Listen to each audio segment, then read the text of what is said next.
નમસ્કાર, ઉજાસ ટીવીમાં તમારું સ્વાગત છે. હું આપની સાથે ચેતન. આજના અમેરિકાના તારીખ 1 માર્ચ 2026ના મુખ્ય સમાચારોની આપણે વાત કરીશું. અમેરિકામાં રહો છો, અમેરિકાના રોજના અપડેટ જાણવા માટે ઉજાસ ટીવીને સબસ્ક્રાઇબ કરવાનું ભૂલતા નહીં. આજના અમેરિકાના મુખ્ય સમાચારોની આપણે વાત કરીએ તો અમેરિકાના સપના જોવા ભારે પડ્યા. 23 વર્ષનો અર્થવ સતવારે સ્ટુડન્ટ વિઝા પર ગયો હતો, પણ હવે તેની જિંદગી જેલના સળિયા પાછળ વીતશે. આંતરરાષ્ટ્રીય એલ્ડર ફ્રોડ ગેંગમાં કુરિયર બની વૃદ્ધોના કરોડો રૂપિયા લૂંટવાના આરોપમાં ફ્લોરિડા કોર્ટે સંભળાવી 18 વર્ષની સખત સજા.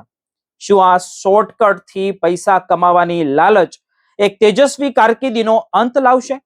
જાણો આ રૂવાડા ઉભા કરી દેતો એક જબરદસ્ત કિસ્સો. આ પછીના સમાચારોની આપણે આગળ વાત કરીએ તો ન્યુયોર્કમાં 4 હોટેલ ચલાવતા પટેલ પરિવારની ધરપકડથી એનઆરઆઈ સમુદાયમાં ફફડાટ મચી ગયો છે. ગ્રાહકો પાસેથી ટેક્સ ઉઘરાવ્યો પણ સરકારને ન ચૂકવ્યો. 3 કરોડથી વધુની છેતરપિંડીમાં જેલ નક્કી હતી, પણ છેલ્લા સમયે કોર્ટમાં ખેલાયો એવો દાવ કે સરકારી વકીલો પણ ચોંકી ગયા. શું આર્થિક તંગીનું બહાનું તેમને 15 વર્ષની સજાથી બચાવી શકશે? જુઓ કેવી રીતે એક ચેકબુક પર આખું નસીબ બદલાઈ ગયું. આ પછીના સમાચારોની આપણે આગળ વાત કરીએ તો 30 વર્ષનો વ્યવસાય અને એક ભૂલ. કોરોના મહામારીના નામે ટેક્સ ચોરી કરનાર પટેલ પરિવાર પર ગંભીર ચોરીનો ગુનો નોંધાયો છે. ફેબ્રુઆરી 2026ના સુનાવણીમાં જેલની દરવાજા ખુલ્લા હતા, પણ અચાનક જ થયેલા કરોડોના સેટલમેન્ટ સૌને આશ્ચર્યમાં મૂકી દે તેવા છે. શું ન્યૂ જર્સીના અન્ય ગુજરાતી માલિકો પણ આવી જ રીતે બચી શકશે કે કાયદા લેશે આકરો વળાંક? જુઓ આ અમેરિકાના મોટેલ બિઝનેસની અંદરની સત્ય ઘટના. આ બધા જ સમાચારોની અંદર આપણે વિગતે ચર્ચા કરીએ. આપ જોતા રહો ઉજાસ ટીવી. તમારી સાથે અને આજે અમે એક એવા સમાચાર લઈને આવ્યા છીએ જે સાંભળીને કોઈ પણ ભારતીય વિદ્યાર્થી, ગુજરાતી વિદ્યાર્થી હોય કે પછી અમેરિકા ગયું હોય કોઈ પણ વિદ્યાર્થી, તેમના વાલીઓના હોશ ઉડી જશે. અમેરિકાના સ્ટુડન્ટ વિઝા પર જવું એ ગર્વની વાત તો ગણાય છે, પરંતુ જો તમે વિઝાના નિયમોનો ભંગ કરી કે પછી અથવા કોઈ શોર્ટકટથી પૈસા કમાવાની લાલચમાં પડો તો જિંદગી કેવી રીતે બરબાદ થઈ શકે છે અમેરિકાના જીવનમાં, તેનો જીવતો જાગતો પુરાવો હાલમાં સામે આવ્યો છે. તે દરેક એનઆરઆઈએ જાણવો જોઈએ. આ મામલો 23 વર્ષના ભારતીય નાગરિક અર્થવ શૈલેષ સતવારે સાથે જોડાયેલો છે, જે ભણવા માટે અમેરિકા ગયો હતો, પણ તેને ફ્લોરિડામાં અધતઃ 18 વર્ષની જેલની સજા ફટકારવામાં આવી છે. અમેરિકન ઓથોરિટીના જણાવ્યા અનુસાર આ યુવાન એક આંતરરાષ્ટ્રીય એલ્ડર ફ્રોડ સ્કીમ એટલે કે વૃદ્ધો સાથે છેતરપિંડી કરતો નેટવર્કનો હિસ્સો બની ગયો હતો. આખું નેટવર્ક માસૂમ વૃદ્ધોને નિશાન બનાવીને અત્યાર સુધીમાં અંદાજે 55 કરોડ રૂપિયા ઠગી કરી ચૂક્યું હતું. આ કેસમાં યુએસ એટર્ની ઓફિસર અને ડિપાર્ટમેન્ટ ઓફ જસ્ટિસે કડક કાર્યવાહી કરી. જો આપણે આ કેસની મૂળ વિગતો સમજીએ તો અર્થવ સ્ટુડન્ટ વિઝા પર અમેરિકા ગયો હતો, પરંતુ તેણે વિઝાની મર્યાદા પૂરી થયા પછી પણ ત્યાં રહેવાનું ચાલુ જ રાખ્યું હતું, જેને વિઝા ઓવરસ્ટે કહેવામાં આવે છે. અમેરિકન કાયદા મુજબ જો તમે તમામ વિધિગત સમય કરતા વધારે રોકાવ તો તમારું લીગલ સ્ટેટસ ખતમ થઈ જાય છે, અને જો આ સમય 180 દિવસથી વધી જાય તો ભવિષ્યમાં અમેરિકામાં પ્રવેશવા પર 3 થી 10 વર્ષનો પ્રતિબંધ પણ તમારી સાથે લાગી શકે છે. અર્થવનું સ્ટેટસ ખતમ થઈ ગયા પછી ગેરકાયદેસર પ્રવૃત્તિઓમાં સામેલ થઈ ગયો. તે આ ફ્રોડ ગેંગમાં કુરિયર તરીકે કામ કરતો હતો. આ ગેંગના લોકો વૃદ્ધોને ડરાવીને કે વિશ્વાસમાં લઈને તેમના રિટાયરમેન્ટના પૈસા રોકડ કે સોનાના બદલતા મંજૂર કરતા, અને અર્થવ તે સોનું કેસ કલેક્ટ કરી નેટવર્કના બીજા લોકો સુધી પહોંચાડતો હતો. તપાસમાં એવું બહાર આવ્યું કે તેણે માત્ર 4 મહિનામાં ફ્લોરિડા, પેન્સિલ્વેનિયા અને વર્જિનિયા અને ન્યૂ જર્સી અને ન્યુયોર્ક જેવા રાજ્યોમાં 33 થી વધુ ટ્રીપ્સ કરીને કરોડોનું કલેક્શન પણ કર્યું હતું. અમેરિકામાં વૃદ્ધો સાથેની છેતરપિંડીને ગંભીર ગુનો માનવામાં આવે છે અને એટલે જ તેના પર વાયર ફ્રોડ એટલે કે મની લોન્ડરિંગ જેવી કલમો લગાવીને 18 વર્ષની કડક સજા પણ કરવામાં આવી છે. જે જ્યારે વધારાના રકમ લેવા ગયો ત્યારે રંગે હાથ તે ઝડપાઈ ગયો હતો. આ કિસ્સો પરથી આપણે દરેક એનઆરઆઈ ભારતીય વિદ્યાર્થીઓને શીખવાની એ જરૂર છે કે F1 વિઝા હોય, તમારો મુખ્ય હેતુ માત્ર ભણવાનો હોવો જ જોઈએ.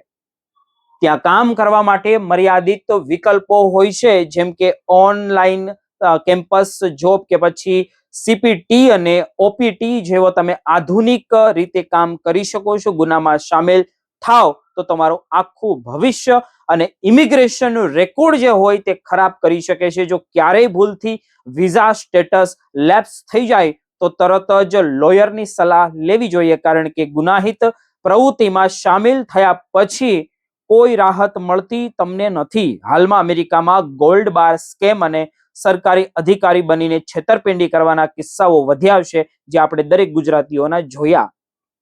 યાદ રાખજો કે અમેરિકન સરકારે ક્યારેય ફોન પર ધરપકડની ધમકી ક્યારે તમને આપતી નથી ને પૈસા માંગતી નથી. જે પણ સત્તાવાર વાતચીત હોય તે મેલ દ્વારા જ થાય છે. તેથી કોઈ પણ અજાણી વ્યક્તિને કેશ કે પછી ગોલ્ડ આપતા પહેલા સાવધાન રહી જવું જોઈએ. અને ખાસ કરીને અમેરિકામાં રહેતા ભારતીય પરિવારોએ પોતાના વડીલોને જાગૃત કરવા જોઈએ, કારણ કે તેઓ જલ્દી ભાવુક થઈ જતા હોય છે અને ઠગાઈનો શિકાર તે લોકો જ સૌથી વધારે બની જતા હોય છે. જો કોઈ શંકાસ્પદ લાગે તો તરત જ પોલીસને જાણ કરો, કારણ કે એકવાર જો તમે આવા ગુના કે ગંભીર ગુનામાં દોષિત ઠરો તો અમેરિકામાં રહેવાના તમામ રસ્તાઓ હંમેશા માટે તમારા બંધ થઈ જાય છે. મિત્રો, ન્યુયોર્કથી એક એવા સમાચાર સામે આવ્યા છે જેણે સમગ્ર ગુજરાતી એનઆરઆઈ સમુદાયમાં ચર્ચા જગાવી દીધી છે. અમેરિકાના ન્યુયોર્ક સ્ટેટમાં 4 જાણીતી હોટેલના માલિક એવા ગુજરાતી પટેલ પરિવાર પર ગંભીર ફોજદારી આરોપ લાગ્યા હતા. આ મામલો હોટલના રૂમ ઓક્યુપન્સી ટેક્સ ન ચૂકવવાનો હતો, જેમાં આ પરિવાર જેલના સળિયા પાછળ ધકેલાઈ જાય તેવી પૂરેપૂરી શક્યતા હતી. ઓનોડાંગા કાઉન્ટીમાં સતીશ પટેલ, કેયુર પટેલ અને દમયંતી પટેલ દ્વારા સંચાલિત પટેલ ગ્રુપ 4 મહત્વની હોટેલો ચલાવે છે, જેમાં સેલિનામાં આવેલી બેસ્ટ વેસ્ટર્ન પ્લસ ઇન, ક્લેમમાં આવેલી સુપર 8 મોટેલ, સીસેરોમાં આવેલી કન્ફર્ટ સ્યુટ્સ અને ડેઝ ઇન બુસ્ટર સમાવેશ થાય છે. આ હોટેલમાં આવતા મહેમાનો પાસેથી તેઓ ટેક્સનો ઉઘરાવતા હતા, પરંતુ 2023 અને 2024 દરમિયાન આ ટેક્સની રકમ કાઉન્ટીમાં જમા કરાવી નહોતી. કુલ મળીને આ રકમ બહુ બધી થઈ જતી હોય છે, એટલે કે ભારતીય રૂપિયામાં અંદાજે 3 કરોડ રૂપિયાથી પણ વધારે ગણી શકાય, જેમાં વ્યાજ અને પેનલ્ટી પણ સામેલ હતી. નિયમો મુજબ હોટેલ માલિકોએ ગ્રાહક પાસેથી અંદાજે 15% જેટલો ટેક્સ વસૂલવાનો હોય છે, જેમાં કાઉન્ટીનો રૂમ ટેક્સ, સેલ્સ ટેક્સ અને લોકલ સેલ્સ ટેક્સનો સમાવેશ થાય છે. આ રકમ દર 3 મહિને સરકારમાં જમા કરાવવાની ફરજિયાત હોય છે, જેનો ઉપયોગ જાહેર સેવાઓ માટે થાય છે.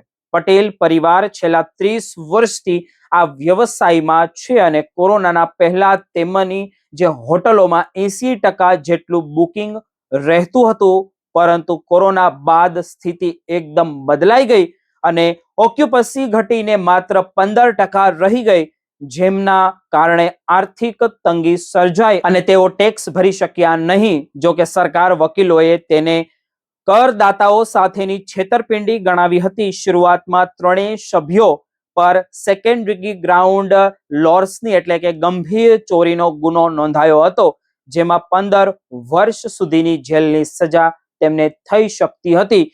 કોર્ટે અગાઉ ઘણી ચેતવણીઓ આપી હતી, પરંતુ રકમ જમા ન થતા આખરે ધરપકડ અને કાયદાકીય કાર્યવાહી કરાવવામાં પણ આવી હતી. આ મામલે 26 ફેબ્રુઆરી 2026ના રોજ કોર્ટમાં સુનાવણી થઈ હતી, જેમાં સતીશ પટેલ પોતાનો ગુનો કબૂલ્યા હતા.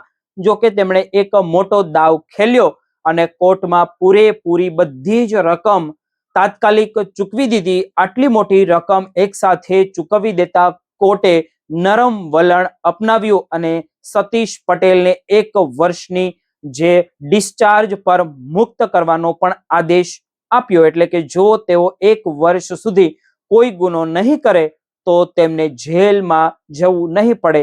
આ સાથે જ કેયુર પટેલ અને દમયંતી પટેલ સામેના તમામ આરોપો પાછા ખેંચી લેવામાં આવ્યા છે. સરકારી વકીલ ટીમ અને સ્પષ્ટ તેમણે કંઈક કહ્યું કે ટેક્સના પૈસા ન ચૂકવવા એ જનતાના પૈસાની ચોરી ગણી શકાય અને આ કાર્યવાહી અન્ય હોટેલ માલિકો માટે એક પાઠ સમાન પણ ગણી શકાય.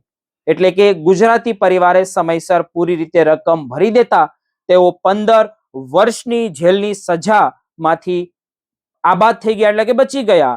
આવી જ રીતે ન્યૂ જર્સીમાં વધુ ધ્રુવેશ પટેલ અને મયંક રાય જેવા અન્ય ગુજરાતી હોટેલ માલિકો સામે પણ ટેક્સ ચોરીના કેસ ચાલી રહ્યા છે, જેમને અગાઉમાં સમયમાં જેલ અથવા તો મોટા દંડની સજા પણ થઈ શકે છે. અમેરિકામાં બિઝનેસ કરતા ગુજરાતીઓ માટે આ કિસ્સો એક ચેતવણી સમાન છે.